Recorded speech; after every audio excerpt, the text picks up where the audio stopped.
আলোকিত মানুষদের নিয়ে, সমাজের গুণীজনদের নিয়ে, সজ্জন ব্যক্তিদের জীবন ও কর্ম নিয়ে আমরা সাজিয়ে থাকি প্রতিটি পর্ব। এ পর্ব আমরা নিয়ে এসেছি, বারবার আমরা ফিরে আসি নমিত হৃদয়ে শ্রদ্ধা জানাতে করোনাকালের এই বৈরী সময়ে শিক্ষক, আইনজীবী, গবেষক, সাংবাদিক, রাজনীতিবিদ, নাট্যকর্মী, চিকিৎসক এবং নার্সদের মানবিক বিতানে আজকের দর্শকদের জন্য নিজেকে আপন আলো উপস্থাপন করবেন নিজস্ব প্রান্তরে। শুনতে চাই জীবনের গল্প দশম পর্বে। শোনাবেন নিজেদের জীবনের সংগ্রামী জীবনের বৈচিত্র্য গল্প, যা শুনলে দর্শকরা অনুপ্রাণিত হয়। জীবনের গল্প একটি প্রেরণার গল্প। আজকে আমরা একজন নন্দিত আলোকিত মানুষকে নিয়ে এসেছি, যিনি একাধারে প্রিয় নাট্যশিল্পী, পাশাপাশি চলচ্চিত্র শিল্পী এবং সুচিকিৎসক। বাংলাদেশের জনপ্রিয় এক অভিনেতা হুমায়ূন আহমেদের সৃষ্টি অন্যতম একজন। তিনি অসংখ্য নাটক, সিনেমাতে অভিনয় করে মানুষের হৃদয়ে স্থান করে নিয়েছেন এবং ঢাকা মেডিকেল কলেজের নিউক্লিয়ার মেডিসিন বিভাগের চেয়ারম্যান ডাক্তার এজাজুল ইসলাম। শ্রদ্ধেয় ডাক্তার এজাজুল ইসলাম, আপনাকে স্বাগত জানাচ্ছি শুনতে চাই জীবনের গল্প আজকের এই অনুষ্ঠানে। কেমন আছেন? জি, আলহামদুলিল্লাহ, আল্লাহ পাকের অশেষ কৃপায় অনেক ভালো আছি।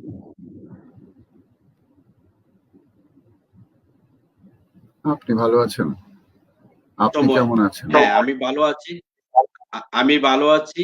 আপনাকে ধন্যবাদ আমাদেরকে মূল্যবান সময় দেওয়ার জন্য। আমরা সমাজের আলোকিত মানুষদেরকে নিয়ে আসি আমাদের শুনতে চাই জীবনের গল্প প্রতিটি পর্বে। আপনি একজন আলোকিত নান্দনিক মানুষ, নাটক পাড়ায়, সিনেমা পাড়ায় এবং চিকিৎসক হিসাবে আপনি সুনামে সুপরিচিত। আপনার জীবনের গল্প আমরা শুনবো, দর্শকদের শোনাবো, কারণ জীবনের গল্প একটি প্রেরণার গল্প, যাতে অন্যরা অনুপ্রাণিত হয়। আমরা প্রথমে আপনার শৈশব এবং কৈশোরের জীবনের গল্পটুকু শুরু করতে চাই। আপনার জীবনের প্রথম গল্প, শৈশবের গল্প। আমার তো বুদ্ধি হওয়ার পর আমার জন্ম হচ্ছে ময়মনসিংহ শহরে। আমার বাবা তখন ময়মনসিংহ প্রাইমারি ট্রেনিং ইনস্টিটিউটের ইনস্ট্রাক্টর ছিলেন। তো সে সময়কার কোনো স্মৃতি আমার মনে নেই। সেখান থেকে আমার বাবা যেহেতু সরকারি চাকরি করতেন, বিভিন্ন সময় বিভিন্ন জায়গায় ছিলেন। তো আমার স্মৃতি মনে পড়ে যখন আমরা কুড়িগ্রামে চলে আসি। তখন বাবা যখন কুড়িগ্রাম প্রাইমারি ট্রেনিং ইনস্টিটিউটের সুপারিনটেন্ডেন্ট ছিলেন, তখন আমার বয়সটা বেশি। তখন আমি বুঝতে শুরু করি এবং ছোটবেলা থেকেই বাবার যেহেতু কড়া শাসন ছিল, অভিনয়ের নেশা ছিল তখন থেকেই, কিন্তু পড়াশোনাটায় যাতে কখনোই ফাঁকি দিতে না পারি সে কারণে বাবার কড়া শাসন আমাদেরকে অনেক সাহায্য করেছে। আমার মাও ছিলেন শিক্ষিকা, উনি সরকারি উচ্চ বালিকা বিদ্যালয়ের শিক্ষিকা ছিলেন। তো বাবা মা যেহেতু দুজনই এই পেশায় ছিলেন, স্বাভাবিকভাবেই লেখাপড়ায় কোনো রকম ফাঁকি দেবার কোনো সুযোগ ছিল না, অভিনয়কে যতই ভালোবাসি। তো ছোটবেলা থেকেই অভিনয় করতাম। আমি যখন প্রথম ছোটখাটো অভিনয় করেছি ক্লাস 3-4-এ। ক্লাস 6-এ যখন পড়ি কুড়িগ্রাম গভর্নমেন্ট হাই স্কুলে, তখন আমি প্রথম বড় অনুষ্ঠানে মঞ্চে উঠি। সেটা ছিল স্কুলের বার্ষিক নাট্যানুষ্ঠান। সে সময় সেটা বিরাট আয়োজন, 1 মাস ধরে স্টেজ বানানো, 1 মাস ধরে আমন্ত্রণ, পুরো মহকুমা শহর কুড়িগ্রাম তখন 1 মাসের প্রস্তুতি চলছে গভর্নমেন্ট স্কুলে নাটকে। এবং সেই নাটকে কেন্দ্র চরিত্রে অভিনয় করবার সুযোগ আমার ছিল। হাজার হাজার দর্শক, সেটি হচ্ছে আমার অনেক দর্শকের সামনে প্রথম স্টেজে ওঠা। এবং সেখান থেকেই শুরু। আমার বাবাও সেখানে দর্শক ছিলেন, মাঝে মধ্যে মাও দর্শক থাকতেন।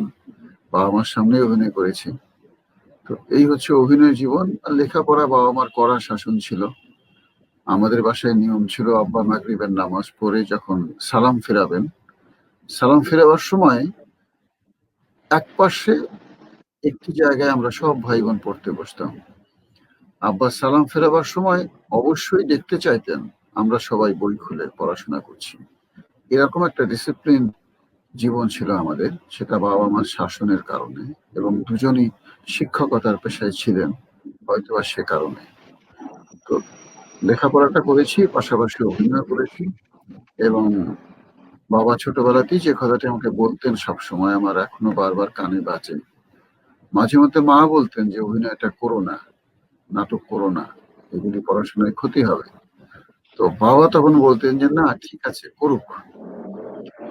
বাবা একটি কথা বলতেন এবং কয়েকবার বলেছিলেন, মানুষ সৎ উদ্দেশ্যে যে কাজটি করবে সেখানে কোনো পাপ নেই। ও যদি সৎ উদ্দেশ্যে অভিনয় করে করুক, কোনো সমস্যা নেই। এই হচ্ছে বাবার আমার অভিনয় সম্পর্কে সেই একেবারেই ছোটবেলার কথা। তারপর তো স্কুলে অভিনয় করেছি। স্কুলে তো একবারই করতাম, বার্ষিক নাট্যানুষ্ঠানে, তার বেশি করবার সুযোগ ছিল না। তারপরে মেডিকেল কলেজে যখন ভর্তি হলাম তখন শহরের বাইরের থিয়েটারে কাজ করেছি। মেডিকেল কলেজেও প্রত্যেকটা প্রফেশনের পর আমাদের স্যার ডিরেকশন দিতেন। স্যারের ডিরেকশনে তখন নাটক করেছি মেডিকেল কলেজে।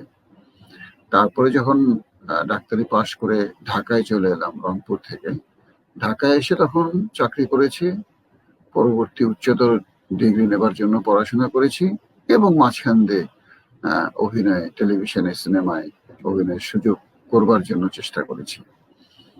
তো সুযোগ আসলে চেষ্টা অনেকই করেছিলাম।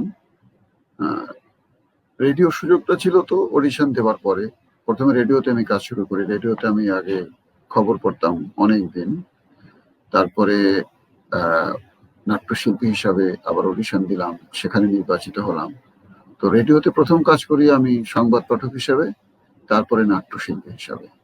তারপরে যখন ঢাকা এলাম, ঢাকা আসবার পরে তখন টেলিভিশন এবং সিনেমা আমাকে টানলো। তো সিনেমা যে আমি একদম পুরো দমে করতে পারবো না সেটা আমি শুরুতেই জানতাম এবং বুঝতাম, যেহেতু আমি একজন ডাক্তার এবং আমার প্রফেশনটার প্রতি আমার শ্রদ্ধা ছিল আগে থেকে, অনেক অনেক ভালোবাসা ছিল। আমি জানি যে সিনেমা করলে আমার ডাক্তারি প্রফেশনটা মানে আঘাতপ্রাপ্ত হবে, ক্ষতিগ্রস্ত হবে, কারণ সিনেমা হচ্ছে ফুল টাইম জব।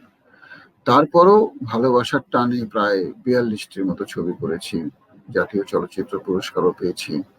তো এগুলি হচ্ছে অতি ভালোবাসার টানে, অতি কষ্ট করে আমার ডাক্তারি পেশাটিকে ঠিক রেখে রোগীদেরকে কষ্ট না দিয়ে এত দূরে গিয়েছি। কিন্তু ফুল টাইম আমি ফিল্ম করিনি, করবার অনেক সুযোগ ছিল, অনেকেই দেখেছিলেন, অনেকেই বলেছিলেন। তো তারপরও করিনি কেন, যে আমি যদি সিনেমাটা ফুল টাইম করতাম তাহলে আমার ডাক্তারিটা অনেক ক্ষতিগ্রস্ত হতো, সেটি আমি কখনোই হতে দিইনি। আর নাটকটা পার্ট টাইম জব, এটা অল্প সময় দিলেও করা যায়, যে কারণেই এখনো নাটকটা করছি এবং আল্লাপাক যতদিন বাঁচিয়ে রাখেন ততদিন যেমন ডাক্তারি করবার ইচ্ছা, ততদিন ঠিক সেরকম অভিনয় করবার ইচ্ছা। আমি একবারে গড় গড় করে সব বলে ফেললাম। আমার মনে হয় আমার জীবনের ইতিহাস বলা আমি এক লাইনে কিংবা কয়েক লাইনে শেষ করে ফেলেছি। অবশ্যই আপনার জীবনের গল্প অনেক দীর্ঘ। আমরা জনগণ, পাঠক শুনতে চাই আপনার জীবনের গল্পগুলো। আপনি আপনার গল্পগুলো আমরা মুগ্ধ হয়ে শুনছিলাম। আপনি Dhaka medical college nucleus medicine বিভাগে বর্তমানে চেয়ারম্যান হিসেবে আছেন এবং সুচিকিৎসক। পাশাপাশি আপনার জীবনে রংপুর মেডিকেল কলেজ থেকে আপনি আমি একটু 1984 সালে পাশ করেছেন। একটু ব্রেক নিচ্ছি ভাই, শাহেদ ভাই, একটু ব্রেক নিচ্ছি। সেটা হচ্ছে জি যে ভাই। আমি জানুয়ারি মাস থেকে কিন্তু আমি অবসরে চলে এসেছি।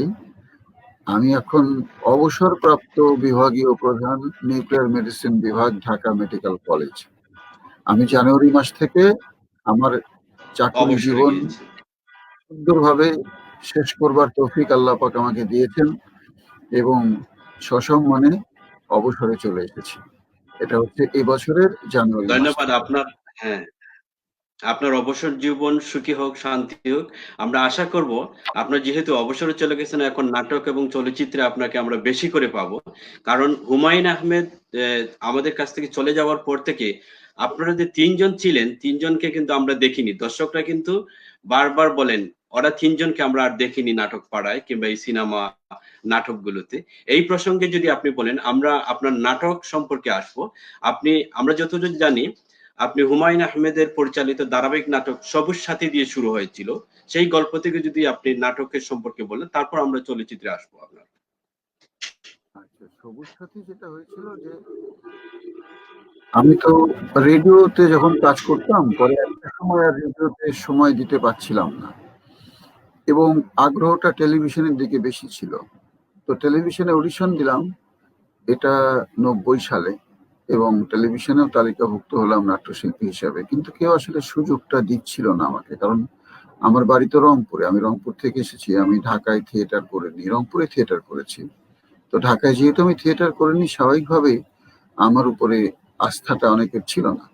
অডিশনে পাশ করেছি, কোয়ালিফাই করেছি, সেটা ঠিক আছে, কিন্তু কতটুকু পারফর্ম করতে পারবো ঢাকার টেলিভিশনে সেটি নিয়ে হয়তোবা সবার আস্থা ছিল না। সে কারণে আমি সেরকম সুযোগ টেলিভিশনে পাইনি অভিনয় করবার। তখন প্রায় অভিনয়ের আশা ছেড়েই দিয়েছিলাম। ছেড়ে দিয়ে আমি তখন IPGMR, institute of post graduate medicine and research, সেখানে পরীক্ষা দিলাম এবং নিউক্লিয়ার মেডিসিনে উচ্চতর ডিগ্রি নেবার জন্য ভর্তি হয়ে গেলাম। তখন আমি আশা ছেড়ে দিয়েছিলাম যে অডিশনে টিকেছি, কোয়ালিফাই করেছি, কিন্তু